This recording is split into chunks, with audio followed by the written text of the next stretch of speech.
So when I met Master Sha, I started editing his books, which is one thing I'm always forever grateful to my wife for, besides bringing me to Master Sha.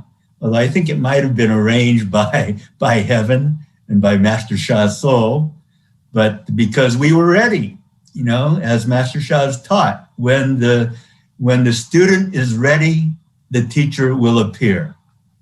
Okay, that applies to you. When the student is ready, the teacher will appear. Is that true for you and Master Sha? Put in a yes if it is. But I will say it's true for you right now, because you are ready and the teacher who will appear is you. You are going to be the teacher to appear.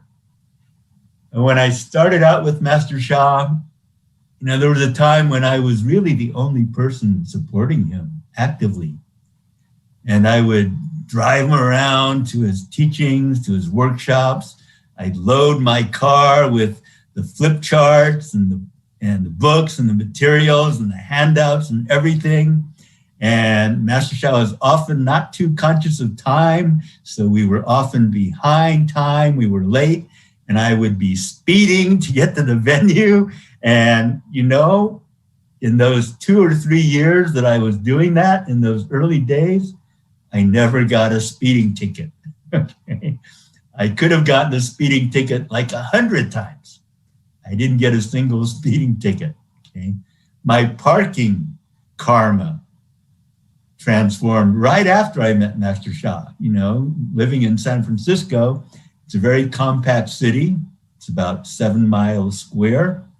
And my wife and I had a small home in the center of the city, and we could drive anywhere in 20 minutes from our home to anywhere in San Francisco. But because the city was so congested, the main financial and work areas were so congested, it would sometimes take us more than 20 minutes to find a parking space after we got to our destination. But that became a lot easier after I met Master Sha. And once he was teaching a workshop at the Unity Church in Palo Alto, suburb of San Francisco. And this was my first year of meeting Master Sha, maybe about 6, 7, 8 months after meeting Master Sha. And I had started editing his power healing book. And I didn't drive him to that workshop, and he was late. It was a starting time. Master Sha was nowhere in sight. It was 10 minutes later, Master Sha was nowhere in sight. 20 minutes later, still no sign of Master Sha. I don't remember how long it finally was, maybe a half hour, but I decided to just get up and start teaching. Okay? I just taught what I knew, what I learned from editing Master Sha's books. First book that I edited, Power Healing. And it seemed to go okay. Master Sha arrived finally, and he took over. And afterward, Su Chin, I think Su Chin was the only other current student or master teacher who was present at that time. Su Chin said, "Alan, you did a great job." I was a little nervous because I never taught healing before. I never taught spirituality, but I knew we didn't want to lose these people. So I just jumped up and did it as best I could.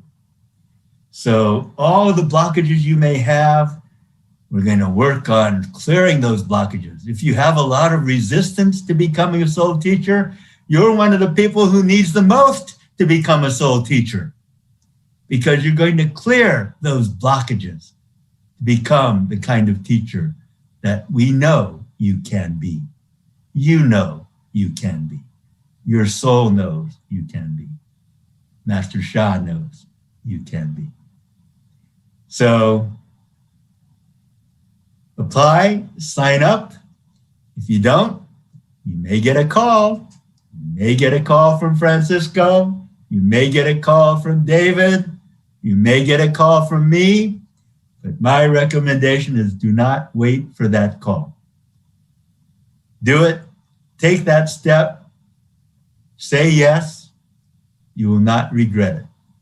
Do you think Francisco has ever regretted saying yes? Do you think I have ever regretted saying yes? We've never regretted saying yes.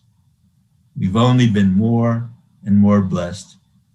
And the journey's taken all these twists and turns, but we've gotten closer to that ultimate goal.